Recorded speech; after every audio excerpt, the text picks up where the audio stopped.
everyone, what's up? It's Paul here, broadcasting from Tokyo, Japan during this whole coronavirus frenzy. In this video, I want to shift a bit away from the core kind of purpose of this channel, which is simply to share my experience of living in Japan with photography. And today I want to focus mainly on teaching English in Japan and even more specific about getting a tenured position at a Japanese university. I'm sure there are many others like me in a similar position, so I hope that this video will be of help. I'm recording this on March 15th, which means the fiscal and academic year are just around the corner, which starts on April 1st. Things are a bit kind of crazy at the moment because of COVID-19. Schools are closed a month early. Some schools have canceled their graduation and entrance ceremonies. I've even heard that some schools are delaying the start of the spring semester to later. But nonetheless, things are still moving along. The title of this video indicates about getting tenured in a Japanese university. This is a kind of crown jewel of what career EFL teachers in Japan are after. Tenure or a full-time position at a university. And that means it's a full-time employment until the age of retirement. A lot of English teaching jobs in Japan are usually on a contract basis. 1 year, 3 years, 5 years, and then you're out. Job security is pretty much on the mind of those who plan to stay here for a while. You know, they have families. It's pretty scary.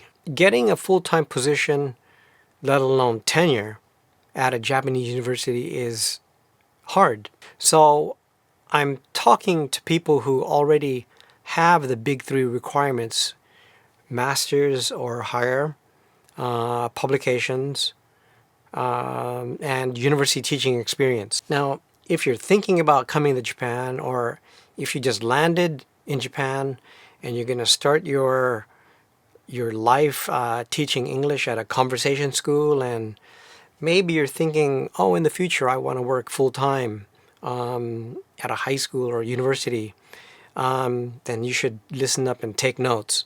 Now, disclaimer, I'm talking mainly about EFL positions, English as a foreign language teaching positions. I don't know how things work in other departments or other faculties like science and economics, international relations, sociology, but I would imagine that the process would still be similar to what I'm about to talk about. So today I want to tell you 3 ways you can get a tenured position at a Japanese university. And this will be ranked in terms of probability or feasibility. The first being the most unlikely, or it's kind of rare, and the last being the most feasible, or I think your best option, in my opinion. Now, the first way to get tenure is by connections. Knowing the right people, being in the right spot. These are rare, and I've seen it happen. In many cases, these are people who have been selected and they have the requirements, and you know, they're a great person, etc. And I've seen in some cases where people who have gotten tenure and they don't have the qualifications, they don't have all those requirements. I've seen that happen. This first part of connections, knowing the right people, it happens. That's the way the world works. Yeah, there's nothing else to say. Now, number 2 and number 3, I think getting to more realistic, yeah? The second way is a traditional way. That is, you find an advertisement online, or someone tells you, you go head on and you compete with others. Yeah, it's an open competition. You have to battle it out with all the other applicants. So in some cases, this position is being vacated by a foreign national who has tenure and will soon be retiring. or the department has grown and they need another faculty member. Now, this way, this traditional way, this more common way, you are competing with the heavyweights. You are competing with people who have master's degrees, PhDs, publications, presentations. They possibly even have experience teaching full-time elsewhere. These people probably can even read and write kanji, can speak Japanese very well. So if they have the masters, they got the publications, they've got the experience, and if they're not like an asshole, then they're in a good position to land that job. Now, keep in mind for these tenured positions. Now, if your application makes it, in the top 5 possibilities or top 3 possibilities, people will be doing background checks on you. People are going to be checking you out. And if they see your resume, your CV, and, oh, you're working at this university. I know someone who works here. Give that person a call, email. Hey, do you know this person? They're applying at our university, and we just want to know about him or her. Oh, that person has a bad reputation. Out. This person is well liked. That's gonna have some merit for you. Tiny things. This person's a troublemaker. This person complains a lot. This person has had run-ins with the admin or other faculty members. They do look at that, at least in my experience. So it doesn't matter if you have the masters, the publications, the experience, but if you turn out to be some horrible human being in some capacity, you're not going to get it. Think about it. They have to work closely with this person for a long time, and they don't want to work with some jerk, and that's just the way it is. Third and last method that I recommend, and that is land yourself into a contract position. And this could be in 3 years or 5 years. And there are many universities like this. There are always teachers coming and going. It's like musical chairs. I was at Tokai University. I was on a 6-year contract. And during my after my second year, I was essentially kind of headhunted by another university. And that university was also a contract position, but with only 5 years. I asked at the interview, is there a possibility for renewal or for tenure? And they told me straight out at the interview, no chance. I said, no problem, fine, thanks. I took it anyway. I went. My first year, I worked my ass off. I got really involved with developing the English program, marketing the school, branding the school. So I was in touch with the admin people. I had to negotiate contracts with other universities abroad, set up exchange programs. I went beyond what was asked of me. Now, this was long before social media and, the internet was just starting out. And so I set up their internet I set up their internet English course. What I did was I was engaged with so many activities that essentially I was the go-to person to find part-timers, to liaise with the part-timers. So essentially, I made myself indispensable. What you need to think about is that these schools have to think about intake, student intake. They're operating like a business. Yeah? So if you aid, if you help, if you assist in promoting the school and making the program look cool, look different, look better than other universities, and hopefully attract prospective students, that's a bonus point. Yeah, they're going to like that. And so after my third year, they came up to me and said, the past 3 years, you've been doing a great job, and we would like to offer you tenure. We would like to put you on that track.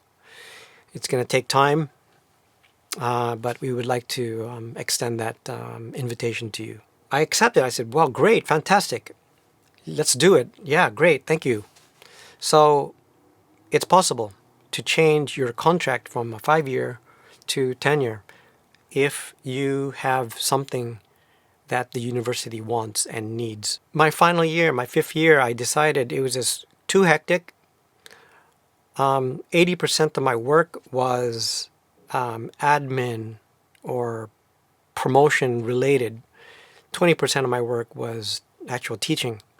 At the same time, I wanted to pursue other things, other business projects, and also I wanted to, of course, pursue video and photography. So I turned it down. I left.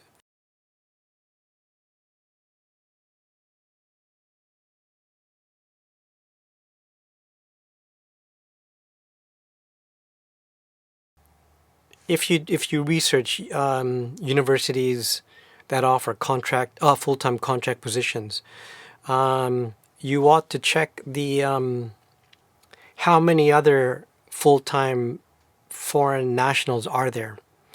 If it's a huge program, for example, like Tokai University out in Shonan, they've got about 15, 20 full-timers there. Your chance of standing out there are slim because you're battling it out with even them. However, if you land a contract position where there are only 2 foreign nationals, or it's a small number, and if you're able to stand out, if you're able to kind of shine and rise above, your colleagues, they might extend a renewed contract or even tenure. That's what happened at my first full-time job. There were a ton of foreign teachers there. So it was kind of like a factory. What are the odds of the university, the higher-ups noticing me? What are the odds of that? It's going to be slim because there are such a huge population here. However, if you're in a smaller school, and if you shine, you're going to shine bright. If you prove yourself to be indispensable, we need this person, then things could change. Now, if you look at all the English programs at many of these universities, they have the same things. They have speech contests.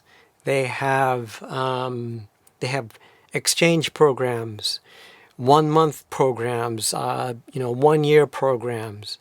They have internet English. They have whatever in English. How is your university going to stand out when all the other universities have the same thing? You need to think of something. You need to propose something. You need to develop something that is different from all the other universities. That's not only about education. It's about branding. Yeah.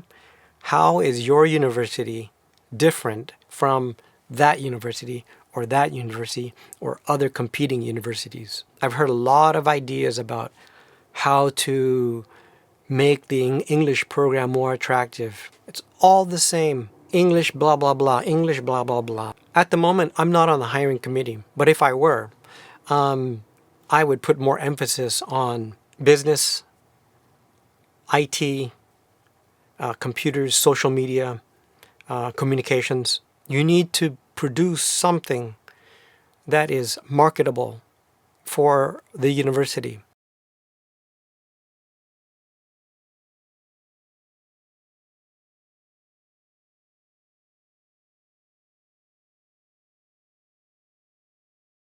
So let me just summarize things. To get a full-time job in Japan, especially a tenured position, One, you need a connection. Fast, easy, boom, you got it. Someone with power, yeah. Second is the traditional way.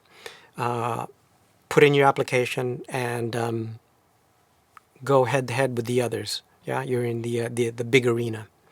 Third is to land yourself a full-time contract position.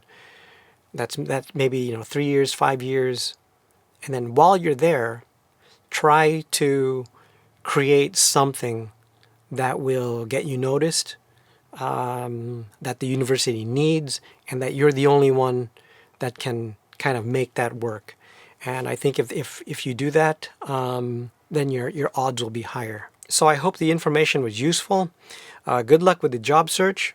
Don't forget to wash your hands, and see you in the next video. Bye for now.